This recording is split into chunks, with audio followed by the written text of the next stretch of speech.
السلام علیکم عزیز طلبہ۔ آج کا ہمارا عنوان جو ہے وہ ہے کسان اور شیطان۔ یہ ایک شارٹ سٹوری ہے، تو ہم اس کی طرف بڑھتے ہیں کہ ایک کسان ہوتا ہے، وہ صبح سویر تیار ہو کے اپنا سامان ساتھ لے کے اور ساتھ دوپہر کا کھانا لے کے اپنے کھیتوں کی طرف چل نکلتا ہے۔ جب اپنے کھیتوں میں پہنچتا ہے تو وہ جو دوپہر کا کھانا ساتھ لایا تھا وہ ایک سائڈ پہ رکھ دیتا ہے اور اپنے کام میں مصروف ہو جاتا ہے۔ کافی دیر کام کرنے کے بعد جب وہ تھک جاتا ہے اور اسے بھوک لگتی ہے تو وہ اس جگہ آتا ہے جہاں اس نے اپنا کھانا رکھا تھا۔ تو وہ آ کے کیا دیکھتا ہے کہ کھانا وہاں موجود نہیں ہے۔ جب وہ اپنے برتنوں کو مزید غور سے دیکھتا ہے تو وہ بڑا حیران ہوتا ہے کہ میں نے آس پاس یہاں کسی آدمی کو بھی نہیں دیکھا، لیکن میرا کھانا گیا تو کہاں گیا؟ خیر، یہ سارا عمل اس کے لیے حیران کن تو ضرور ہے، لیکن وہ پریشان نہیں ہوتا، بلکہ یہ کہتا ہے کہ ٹھیک ہے، کوئی بات نہیں، جو کوئی بھی کھا گیا ہے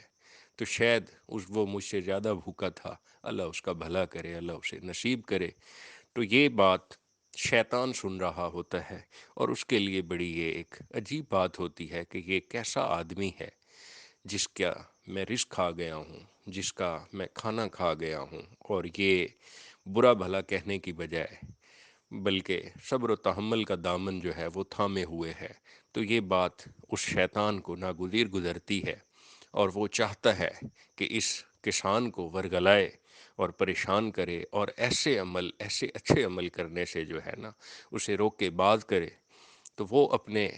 جو بزرگ شیطان ہوتا ہے اس کے پاس جاتا ہے اور اسے یہ واقعہ بتاتا ہے۔ تو اس کا جو بزرگ شیطان ہے وہ اس سے ناراض ہوتا ہے کہ تو اس کسان کو جو ہے زیر کرنے میں ناکام رہا، تو اسے شکست نہیں دے سکا، بلکہ اس نے اپنے اچھے عمل سے تیری تمام تدبیریں جو ہے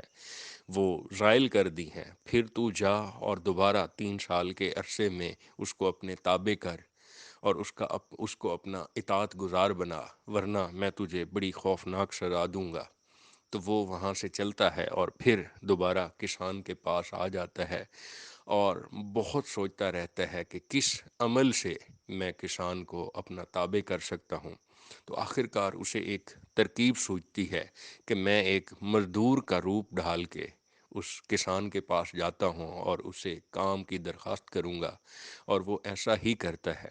تو وہ کسان جو ہے اسے مزدوری پہ اپنے پاس رکھ لیتا ہے، تو کھیتوں میں وہ کام کرنا شروع کر دیتے ہیں۔ تو یہ شیطان جو مزدور کا روپ دھار چکا ہے، کسان کو مشورہ دیتا ہے کہ اس سال کی جو فصل ہے ہم دلدل میں بیج دیتے ہیں۔ تو کسان اپنے اس مزدور کی بات مان لیتا ہے، اور اس سال خدا کی کرنی ایسی ہوتی ہے کہ خوب گرمی پڑتی ہے۔ آس پاس کے جتنے بھی اور کسان ہوتے ہیں اور کھیت ہوتے ہیں، وہاں کی جو فصل ہوتی ہے وہ جل کے راکھ ہو جاتی ہے، اور یہ دلدل والی جو جگہ ہے یہ نمی سے بھرپور ہوتی ہے، تو اس کسان کی جو فصل ہے وہ محفوظ رہتی ہے۔ تو فصل جب تیار ہو جاتی ہے تو وہ ضرورت سے زیادہ ہوتی ہے، اور کسان بڑا مطمئن اور خوش ہوتا ہے، اپنی ضرورت کی فصل لے لیتے ہیں اور باقی کو محفوظ کر لیتا ہے۔ تو اگلے سال جب باری آتی ہے تو وہ شیطان جو مزدور کا روپ دھارے ہے کسان کو مشورہ دیتا ہے کہ اس سال ہم اونچی جگہ پہ اپنی فصل کاشت کرتے ہیں۔ تو وہ ایسے ہی کرتے ہیں، پہاڑی پہ ایک اونچی جگہ پہ جو قدر ہموار ہوتی ہے وہاں فصل کاشت کر دیتے ہیں۔ اور اس سال خدا کی کرنی ایسی ہوتی ہے کہ یہاں بارشیں خوب ہوتی ہیں، اور آس پاس کے جتنے کھیت ہیں وہ پانی کی زیادتی کی وجہ سے تباہ ہو جاتے ہیں، اور اس کسان کی جو فصل ہے وہ محفوظ رہتی ہے، اور اس میں پانی زیادہ جمع نہیں ہوتا۔ تو فصل جب تیار ہوتی ہے تو اس سال بھی پچھلے سال کی طرح فصل بڑی شاندار ہوتی ہے، اور کسان خوشحال ہو جاتا ہے۔ تو شیطان جو ہے وہ دیکھ رہا ہوتا ہے کہ جی کسان دن بدن جو ہے مالا مال ہوتا جا رہا ہے، اس کے پاس دولت آتی جا رہی ہے۔ تو پھر کسان کو وہ مشورہ دیتا ہے کہ ضرورت کا جو اناج ہے، جو فصلیں ہیں وہ ہم نے اپنے پاس رکھ لی ہیں، جو زیادہ ہے اس کو فروخت کر کے کیوں نہ ہم اپنے پاس جو دولت اکٹھی ہو اس کی ایک شراب کی بھٹی لگا لیتے ہیں اور شراب کشید کرتے ہیں۔ کسان شیطان کے اس بہکاوے میں آ جاتا ہے اور وہ ایسا عمل کرتے ہیں اور اتنی شاندار شراب تیار کرتے ہیں کہ کسان جو ہے خود بھی وہ نوش کرتا ہے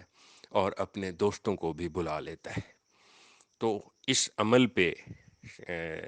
شیطان جو ہے وہ بہت خوش ہوتا ہے کہ میں کسان کو بہکانے میں کسی حد تک کامیاب ہو گیا ہوں، تو وہ فوراً دوڑے چلے جاتا ہے اپنے بزرگ شیطان کے پاس اور اسے کہتا ہے کہ میں نے بالآخر کسان کو ورگلا لیا ہے، بہکا دیا ہے۔ تو یہ جو بزرگ شیطان ہے وہ اسے شاباش دیتا ہے اور کہتا ہے کہ میں جا کے دیکھنا چاہتا ہوں۔ تو یہ دونوں وہاں اس جگہ پہ آ جاتے ہیں، تو وہاں شراب نوش کی جا رہی ہوتی ہے اور کسان اور اس کے دوست شراب نوش کر رہے ہوتے ہیں، اور کسان کی جو بیوی ہے اس کے دوستوں کو شراب پیش کر رہی ہوتی ہے۔ ہوتا ایسے ہے کہ اس دوران کسان کی بیوی کا پاؤں پھسلتا ہے اور وہ گر جاتی ہے اور اس کے ہاتھ سے شراب کی جو سرائی ہے وہ گر کے ٹوٹ جاتی ہے۔ تو کسان انتہائی شدید غصے میں آ جاتا ہے اور اپنی بیوی کو برا بھلا کہتا ہے اور کہتا ہے کہ تجھے نہیں اندازہ یہ کتنی قیمتی چیز ہے اور تو ایسے توڑے جا رہی ہے۔ تو خیر اسے برا بھلا کہنے کے بعد ایک اور سرائی میں شراب بھرتا ہے اور اپنے دوستوں کو سرو کرنا شروع کر دیتا ہے۔ تو آہستہ آہستہ شراب کا نشہ ان پہ بڑھتا جاتا ہے اور شیطان اور اس کا بزرگ شیطان دونوں دیکھ رہے ہوتے ہیں اور خوش ہو رہے ہوتے ہیں کہ ہمارے عمل پہ جو ہے، ہماری کاوش پہ جو ہے وہ اب کامیابی ہو رہی ہے اور یہ بہکاوے کی طرف جا رہے ہیں۔ ہوتا بھی ایسے ہے، تھوڑی دیر بعد یہ جو ان کی شراب کی مستی کی وجہ سے ان میں وحشت طاری ہو جاتی ہے، گالم گلوچ شروع ہو جاتی ہے، ایک دوسرے کو گالیاں دیتے ہیں اور پھر جب مزید شراب پیتے ہیں تو غم و غصہ کے عالم میں ایک دوسرے کو مارنا پیٹنا شروع کر دیتے ہیں، جس پہ شیطان اور اس کا بزرگ شیطان جو ہے وہ دونوں دیکھ کے خوش ہو رہے ہوتے ہیں اور مزید انتظار کرتے رہتے ہیں کہ جی یہ ہونا کیا ہے مزید آگے۔ تو تھوڑی دیر بعد جب محفل برخاست ہونے لگتی ہے تو یہ جو کسان ہے جو شراب کے نشے میں دھت ہے، اپنے دوستوں کو رخصت کرتے ہوئے اپنے دروازے کی طرف آتا ہے تو گر پڑتا ہے اور خوفناک آوازیں اس کے منہ سے نکل رہی ہوتی ہیں۔ تو جو بزرگ شیطان ہے وہ شیطان سے پوچھتا ہے کہ تو ایسے لگتا ہے کہ اس شراب میں تو نے درندوں کا خون جو ہے شامل کیا ہے، اس وجہ سے ان پہ وحشت بھی ہے اور یہ خوفناک بھی ہوئے ہیں۔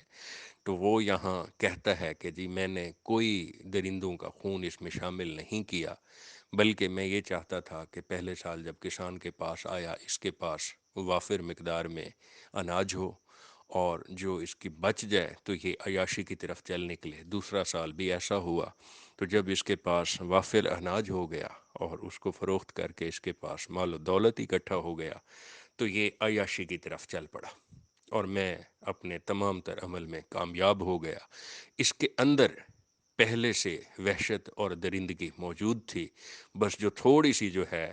وہ وحشت کی وجہ سے اور میرے عمل کی وجہ سے کھل کے سامنے آ گئی اور یہ عیاشی کی طرف چل نکلا اور اس نے خدا کی دی ہوئی ایک بہترین نعمت اناج رزق حلال اس کو حرام میں تبدیل کر لیا، اور اب یہ مکمل طور پہ ہمارے مطیع و فرما بردار ہو چکے ہیں۔ تو اس پہ جو بوڑھا شیطان ہے وہ اس شیطان کو شاباش بھی دیتا ہے اور بڑے اعلیٰ عہدے پہ فائز کرنے کا وعدہ بھی کرتا ہے۔ تو عزیز طلبہ، اس کہانی سے ہم یہ سیکھتے ہیں، یہ بھی کہانی ایکچولی رشین رائٹر لیو ٹالسٹائے کی ہے، اور اس میں وہ یہ سماج کی جو برائیاں ہیں، جو غیر ترتیب تقسیم ہے رزق کی، اس پہ ایک روشنی ڈالنے کی کوشش کرتا ہے کہ ہمارے معاشرے میں کس طرح اگر ہمارے پاس ضرورت سے زیادہ مال و دولت اکٹھا ہو جائے تو ہم کس طرح خود پسندی اور خود غرضی میں آ جاتے ہیں اور ہم رزق حلال کو رزق حرام میں تبدیل کر دیتے ہیں۔ تو عزیز طلبہ، ہمیں اس سے یہ چاہیے کہ ہم اپنی خواہشات کو کنٹرول میں رکھیں اور رزق حلال کی